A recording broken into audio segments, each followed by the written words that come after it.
And just a few hours ago, U.S. Secretary of State John Kerry spoke exclusively to CCTV America about the situation in Iraq and other global issues. Here's a clip from his interview with CCTV's Guan. Iraq. Secretary Kerry just came back from Iraq. Now looking back at the turmoil, there's something you have been very engaged in. Do you think the previous administration's intervention in Iraq in 2003 was, as some call, a grave mistake?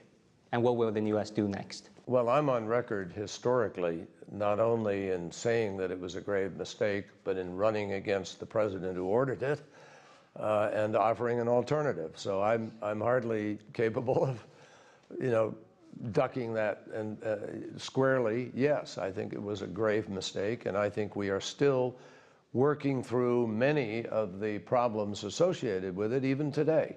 There's a huge residual hangover, a cloud that hangs over the region as a consequence of that decision. Now, we are working very hard. President Obama's decision was to make certain that we tried to change that. And that's why he moved to withdraw the combat troops. And now we're working very, very hard to empower the Iraqis themselves. They have to make this decision. Iraqis have to decide who their government is, and it needs to be a representative unity government that brings people together and resolves through its reforms in terms of its relationship to the Kurds, its relationship to the Sunni. Everybody and the Shia all have to be feeling as if their needs are being met through the governmental process and structures that are established. That's what we hope will emerge through the Iraqis themselves and their decisions in the next few days.